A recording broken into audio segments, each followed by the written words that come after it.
അതിനകത്ത് ഞാൻ വളരെ അസന്നിഗ്ധമായി പറഞ്ഞോട്ടെ, ഞങ്ങളുടെ ഉത്തമ ബോധ്യം 100% ഞങ്ങളുടെ ബോധ്യം. ഇവിടെ ബഹുമാനപ്പെട്ട SYSന്റെ ജില്ലാ സെക്രട്ടറി അദ്ദേഹം പറയുകയുണ്ടായി. അദ്ദേഹം 3 ജഡ്ജ്മെന്റുകളെ കുറിച്ച് പറഞ്ഞു. ഒന്ന് പറവൂർ കോടതി, 2 ഹൈക്കോടതി ഡിവിഷൻ ബെഞ്ച്, മൂന്നാമത്തേത് ഈ നിസാർ കമ്മിറ്റി. അതിൽ നിസാർ കമ്മിറ്റിയുടെ കാര്യം മാത്രം അങ്ങ് പറഞ്ഞിട്ട് ഞാൻ യോജിക്കുന്നു. ഞങ്ങളൊക്കെ മനസ്സിലാക്കിയതും ഞങ്ങളൊക്കെ വായിച്ചതും ഈ പറവൂർ കോടതിയുടെ വിധിയും ഡിവിഷൻ ബെഞ്ചിന്റെ വിധിയും അത് ഗിഫ്റ്റ് ഡീഡ് ആണെന്നാണ് കൃത്യമായി തന്നെ ഞങ്ങളൊക്കെ മനസ്സിലാക്കുന്നത്. അവിടെ ഈ കോടതികൾ എവിടെയെങ്കിലും വഖഫ് ലാൻഡ് ആണ് അത് പറഞ്ഞതായിട്ട് ഞങ്ങൾ ആരുടെയും ശ്രദ്ധയിൽപ്പെട്ടിട്ടില്ല. ഞങ്ങളൊക്കെ കൃത്യമായി പിന്നെ ഒരുപാട് കാര്യങ്ങൾ പിന്നെ ഇതിനെക്കുറിച്ച് പഠിക്കുവാൻ ശ്രമിച്ചിട്ടുണ്ട്, പഠിച്ചുകൊണ്ടിരിക്കുകയാണ്. അപ്പൊ വളരെ കൃത്യമായി തന്നെ പിന്നെ ഞാൻ ആദ്യം പറഞ്ഞോളൂ, VD സതീശൻ പെട്ടെന്ന് അന്തരീക്ഷത്തിൽ എവിടെയെങ്കിലും നോക്കി പറഞ്ഞൊരു പരാമർശമല്ല. ഇവിടെ ബഹുമാനപ്പെട്ട സാദിഖ് അലി തങ്ങൾ പറഞ്ഞതുപോലെ ഇവിടെ കോഴിക്കോട് കേരളത്തിലെ ഏറ്റവും പ്രധാനപ്പെട്ട മുസ്ലിം സംഘടനകളുടെ മുഴുവൻ യോഗം വിളിച്ചു ചേർത്ത് ഞാനോട് ഒരു കാര്യം വളരെ കൃത്യമായി പറഞ്ഞോട്ടെ, വഖഫ് ബോർഡ് പോലും ആ ഭൂമി വഖഫ് ഭൂമിയാണെന്ന് അവകാശപ്പെടുന്നതായിട്ട് എനിക്ക് തോന്നുന്നില്ല. കാരണം 2010 ഈ നിസാർ കമ്മിറ്റിയുടെ റിപ്പോർട്ടിന്റെ അടിസ്ഥാനത്തിൽ ജിയോ വന്നതാ.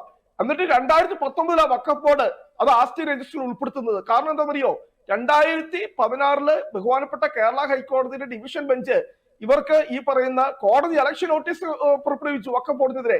നിങ്ങൾ ഇത് ഉൾപ്പെടുത്തണം, ഉൾപ്പെടുത്തിയില്ലെങ്കിൽ നിങ്ങൾക്കെതിരെ കോടതി ഇലക്ഷൻ നടപടികൾ ഉണ്ടാകുമെന്ന് പറഞ്ഞപ്പോഴാണ് 2019 ഈ പറയുന്ന വഖഫ് ബോർഡ് ഈ പ്രോപ്പർട്ടി അവരുടെ ആസ്തി രജിസ്റ്ററിൽ ഉൾപ്പെടുത്തിയത്. അവർക്ക് പോലും വളരെ വ്യക്തമായിട്ട് അറിയാം. നമുക്കിവിടെ അന്വേഷിച്ച് അറിയേണ്ടത് എന്ത് താല്പര്യത്താലാണ് നിസാർ കമ്മിറ്റി അങ്ങനെ ഒരു റിപ്പോർട്ട് പിന്നെ കൊണ്ടുവന്നത്. ഈ നമ്മുടെ ഈയിടെ P. ജയരാജന്റെ പുസ്തകം വന്നല്ലോ, അതില് P. ജയരാജൻ അദ്ദേഹം ഈ ഇസ്ലാമിക് പൊളിറ്റിക്സ് ഇൻ കേരള എന്ന് പറയുന്ന പുസ്തകത്തിൽ അദ്ദേഹം VS അച്യുതാനന്ദൻ സർക്കാരിന് വലിയ ഭരണനേട്ടമായി അദ്ദേഹം പറയുന്നത് ഞങ്ങൾ നിസാർ കമ്മിറ്റി റിപ്പോർട്ട് നടപ്പാക്കിയെന്ന്. അപ്പോൾ എന്താണ് VS അച്യുതാനന്ദൻ സർക്കാർ ഇങ്ങനെ ഒരു നിസാർ കമ്മിറ്റി റിപ്പോർട്ട് പെട്ടെന്ന് തന്നെ അതിന്റെ മുഴുവൻ നിർദ്ദേശങ്ങളും മന്ത്രിസഭാ യോഗത്തിൽ വെച്ച് അംഗീകരിച്ച് GO ആയി പുറപ്പെടുവിച്ചു? അതിന്റെ സാഹചര്യം എന്താണെന്നതിനെ കുറിച്ച് എനിക്കറിയില്ല. ഇപ്പോൾ ഇവിടെ ചെയ്യേണ്ടത് നമ്മുടെ മുമ്പിലുള്ള അടിയന്തരമായ ആവശ്യം എന്ന് പറയുന്നത് ഈ 2010 GO റദ്ദ് ചെയ്യുക എന്നുള്ളതാണ്.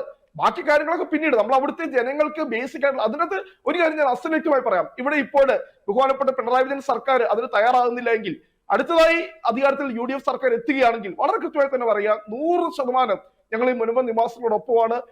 അവർക്ക് ഒരു തരത്തിലും അതിനെക്കുറിച്ച് ഭയപ്പെടേണ്ട ആവശ്യമില്ല. അവരുടെ നിയമപരമായ അവകാശങ്ങൾ, ഭൂമിയുടെ അവകാശങ്ങൾ കൃത്യമായി തന്നെ സംരക്ഷിക്കപ്പെട്ടിരിക്കും.